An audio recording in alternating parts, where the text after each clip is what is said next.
Hi and welcome to the next edition of Formula Chat. My name's Rob Janer and again I'm going to take you through a little bit of detail on a specific Formula One car. I noticed just the other day that there'd been a bit of an increase in the number of viewers and subscribers to the channel when I focused on the Jordan 191. So I thought I'd move things forward a little bit to 1994 and talk about a car that is sometimes forgotten in amongst the Williams heritage, and that is the fabulous Williams FW16. So we have with us the Williams FW16 and it is a stunner. If you're enjoying the content, grab a subscribe and certainly grab a like. But we're going to look in a little bit of detail at this car. This is the car that Williams built for the 1994 season. It was significant, first of all, because in the years previous there had been a lot of changes to the regulations from 1992 and 1993, where there had been a huge amount of electronic gizmos on the cars, things like active suspension, launch control and various other things, and these were all banned for 1994. So this was a completely new car, a lot of learnings from the previous years. But for Williams, and all the other teams, they needed to build new cars. So this one was designed by Adrian Newey. Doesn't need much of an introduction in the world of Formula One, does Adrian Newey. But as I walk round, you can see it's a bit of a stunner. I love, again, the simplicity, but we are starting to see aero developments, and the first thing we notice are these barge boards on the side, really forcing the air into the radiator ducts and the side pods of the car. Now the car has had a little bit of a checkered history, and we can't go away without mentioning this was the last Formula One car that was raced by the great Ayrton Senna. I'm not going to dwell on the incident at Imola at all. However, this is the chassis or the cars, the type of car that was used. There were some significant changes after the Imola incident with Ayrton Senna and obviously Roland Ratzenberger, and then the following Monaco Grand Prix with Carl Wendlinger.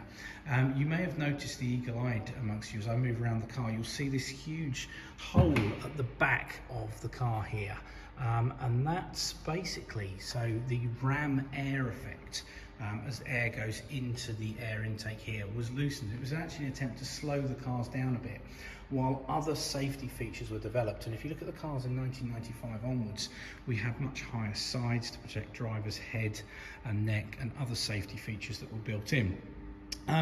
That being said, the car was very, very successful. Damon Hill drove this car, and you'll notice it's got, rather oddly, the number 0 on the front. Now, 1994 was pre the days that we have nowadays where drivers have specific numbers on the cars, their own numbers. So, for example, Lewis having number 44 and Lando having number 4 and people like that. The teams had their numbers, and the reason Williams had 0 on the car is that Alain Prost had been the world champion in 1993 and then decided to retire. That meant that there was no world champion. The world champion always carried number 1. Williams were the world champion team from 1993. So Damon Hill used 0, and Ayrton Senna, when he raced, he used number 2.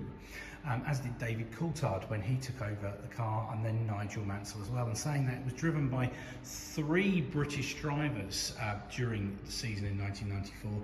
Damon Hill being the most successful driver in the car, David Coulthard and Nigel Mansell. And he actually won his last ever Formula One Grand Prix in one of these chassis at the Australian Grand Prix in 1994, which we'll come on to in a second. But Damon Hill, very, very successful in this car, winning 6 Grand Prix that year, including, importantly for him, and it really raised his profile, was the British Grand Prix of 1994, which was a great result. And having Nigel Mansell having left in 1992, it really instilled Damon in the hearts of the British fans, winning that home Grand Prix.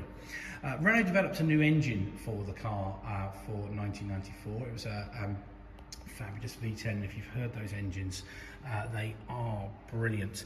The car relatively simplistic in as we compare to Formula One cars of today. You can see various little bits in here. We've got a couple of buttons, but very, very simple.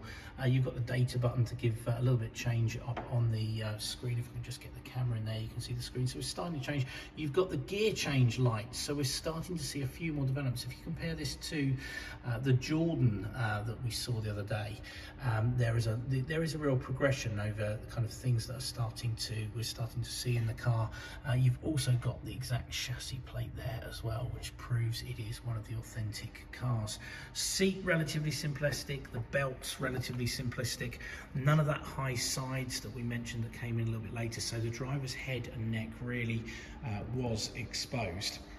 And you know, a car that very, very fast, but didn't have the kind of safety elements that we have today.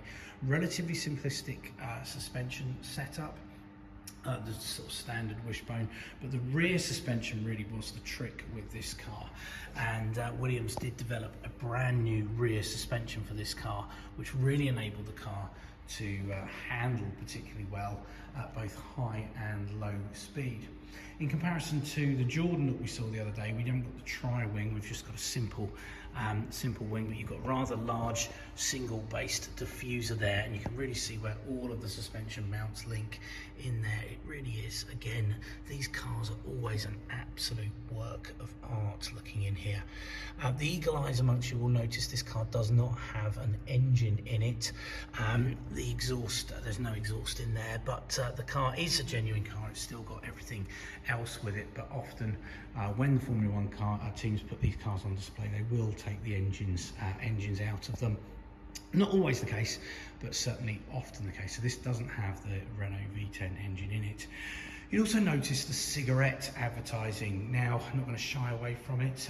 It was banned a few years after this, but Rothmans were Williams' sponsor. That was new for 1994. It had been Camel as their prime cigarette sponsor. And a lot of the teams had cigarette sponsorship, and I do think it added a certain colour and vibrancy to the grid. If you remember things like the Marlboro McLaren, the Ferrari with the big Marlboro signs, you had the Lotuses in the Camel colours and the JPS colours, and it did add something. And the Rothmans colours, always for Rothmans, I always think of sports car racing and the Porsche 962s, but of course huge history in Formula One as well.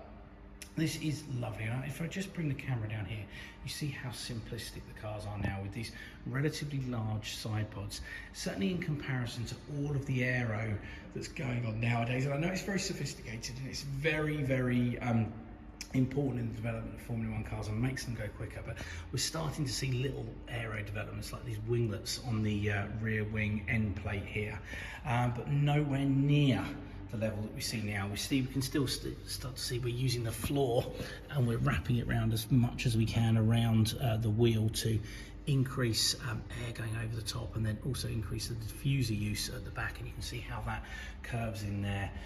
It is a stunner. There are loads of little details here, and a car that is occasionally forgotten in the Williams heritage, and you know, I understand why with the links with Ayrton Senna, but a car that is absolutely stunning.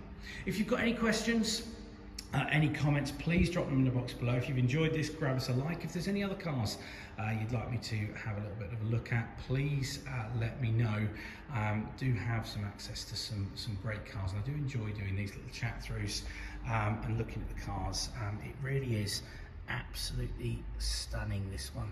So grab a like, grab a subscribe. If you're on the social channels, I'm on RobJainer83. Please grab us a comment. Off to Race Retro this week in the UK, so we'll be going to the show there to see what other cars and vehicles we can see. But yeah, if you've enjoyed this, grab a subscribe, grab us a like, and let me know any questions.